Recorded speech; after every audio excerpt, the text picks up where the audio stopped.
Halo semuanya, semoga semuanya dalam keadaan baik-baik ya. Saya Farah Jesslyn dari mahasiswi Universitas Cyber Asia, Prodi PJJ Komunikasi. Salamku untuk Ibu Adinda Rivia selaku pengantar komunikasi digital. Hari ini kita akan membahas topik yang sangat penting ya, yaitu komunikasi di era modern. Mulai dari pengertian apa itu komunikasi dan pesan verbal dan non-verbal di dalam komunikasi itu tersendiri, dan tantangan-tantangan apa saja sih yang ada di dalam komunikasi itu, apalagi kita di era modern ini. Yuk kita bahas. Komunikasi itu adalah proses pertukaran pesan, informasi atau gagasan maupun juga ide ya kepada satu orang atau lebih.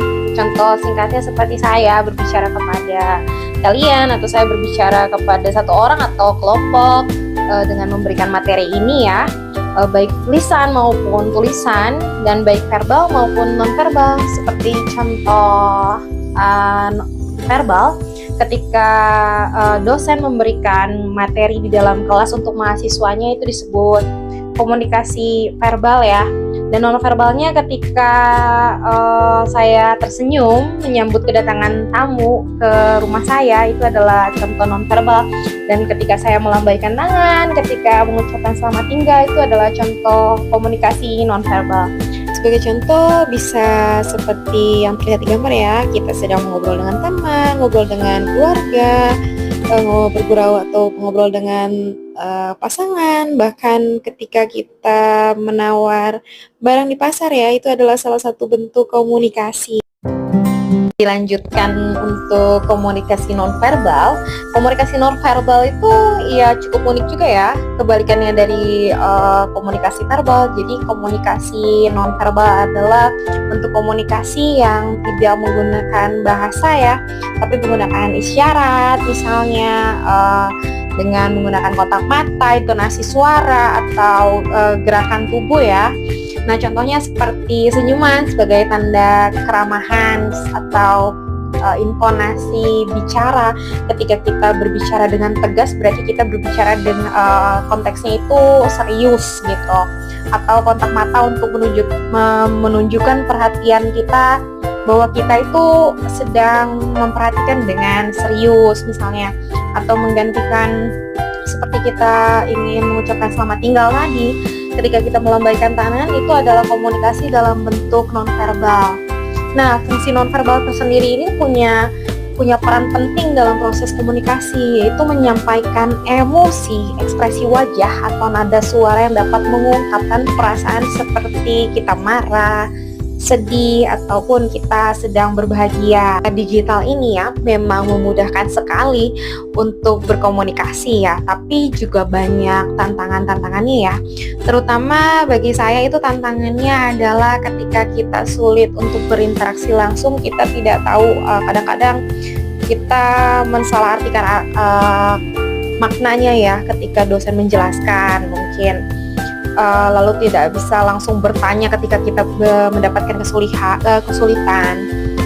Dan mungkin di komunikasi jarak jauh ini dalam, misalnya saya beri contoh dalam kuliah saya saat ini, komunikasi nonverbal itu sangat berguna sekali ketika dosen menjelaskan dengan intonasi yang baik, dengan misalnya dengan semangat atau dengan tatapan mata yang berarti ya.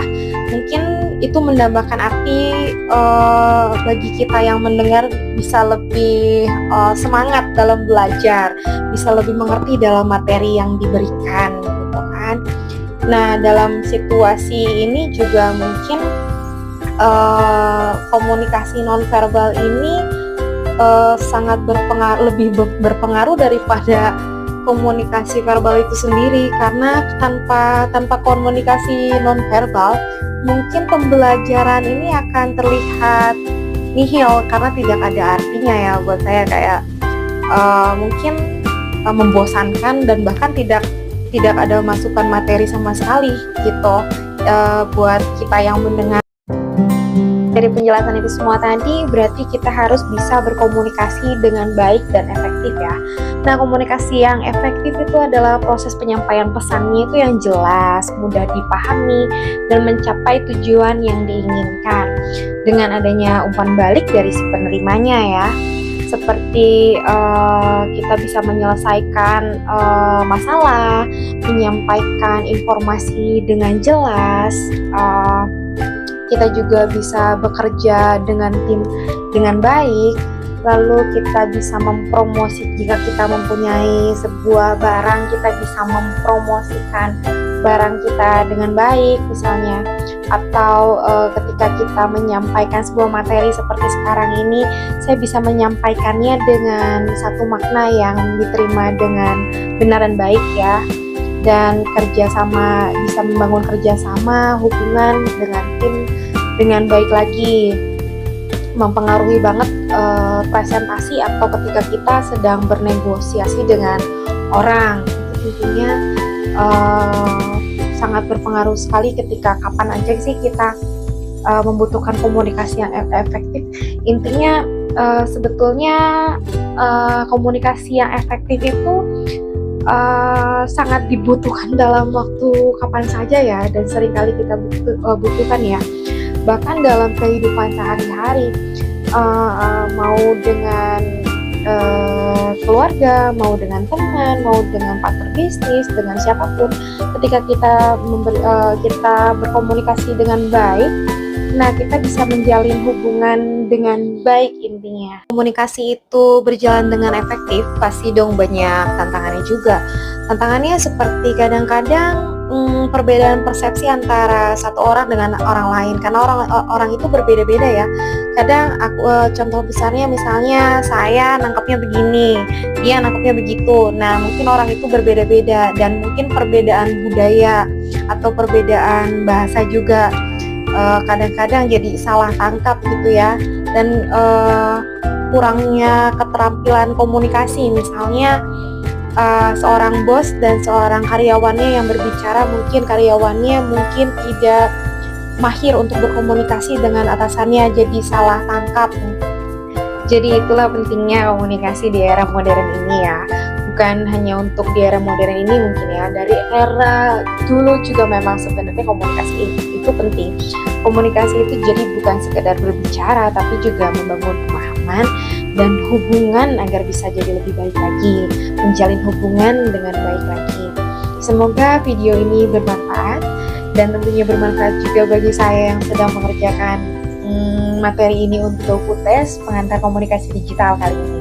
Terima kasih banyak, dan sampai jumpa di video berikutnya.